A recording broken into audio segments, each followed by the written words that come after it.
Hey, my name's Quinn Eades. I'm a writer and a poet and a researcher. I live in Melbourne, and this is being recorded on Wurundjeri land. And the poem I've chosen is called Fire Bucket, and it's basically a collaboration. So this poem is by me and by Uncle Wes Marn, who's a 95-year-old Bidjambul elder. Bidjambul country is southeast Queensland, and I'm going to read you this poem called Fire Bucket. I think it's pretty clear how it fits with the theme of ecology, but let's see how we go. Are they here? Uncle asks. A spider, the ones we called money spiders when we were kids, tiny, red, lucky when found crawling on the backs of our hands, crawls along the plank of wood that makes this table, possum skin cloak, standing and waiting. Are they here? The skin faces out, yellow under lights, fur in against his body. Mother from Tasmania, Macquarie Plains. From farther up that way, near Queensland, a Bidjambul man, 95. Are they ready?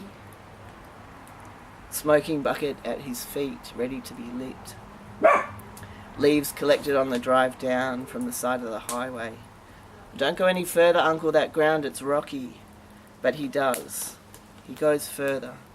He goes further and he falls, tumbles, is helped to his feet, hands still holding bunches of leaves. Alicia adjusts his cloak, pulls it up, then takes it off. She'll lay it over his shoulders later when he sits to talk, to tell Bidjambul's story that he carries for his tribe. I feel a bit queer, he says. They kill the lights. A circle of seats, sand, the way fire sounds in the city. Cars going past take the noise of burning air away. Fire bucket. Bucket of fire because in Mount Druitt 50 years ago, Uncle lit a fire in a bucket in his front yard so the young ones would come and listen to story and feel themselves pulled in by heat, by flame, by yarning. You can't do that, mate, said the coppers. It's legal. They made him put the fire out on his own country, but now there is another fire bucket and a circle and people to come and listen to Uncle speak. Okay, they're on their way. Uncle lights the leaves he fell for. I'm called over to the smoke. I do it whitefellow way, unsure, honoured, put my hands in the smoke and draw it towards me.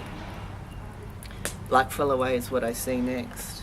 Straight up to the smoking bucket. Stand over it, head down. Smoke into cupped hands, hands onto head.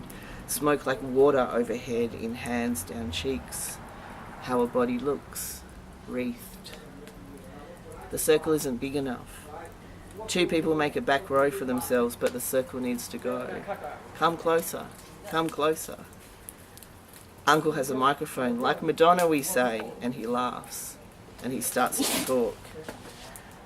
First about smoke, which is for baptism, the babies held in coolamans, wood curving to hold new bodies, for weddings, whatever has happened before the smoking is gone, for sorry times, for coming back, for going on.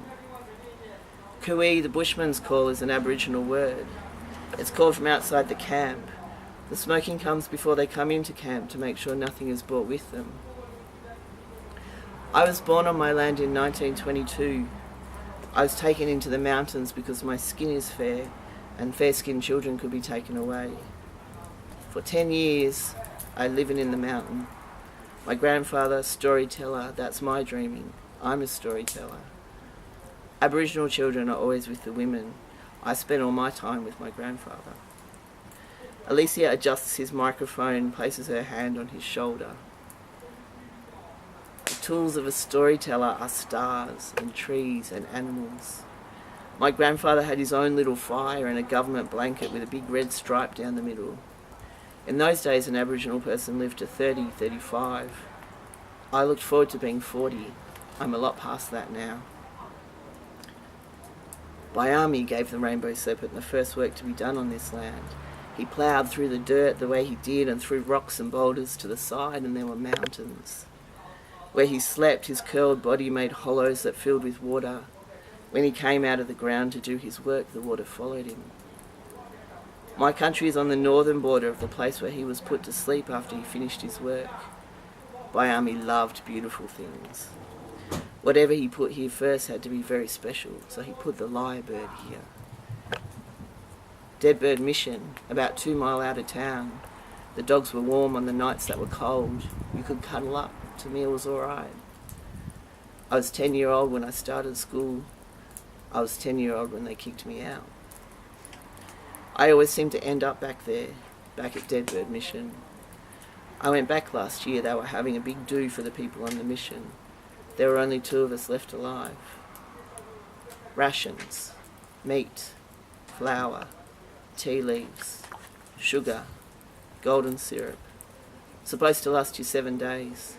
Never lasted that long. My mum taught me English by writing in the dirt.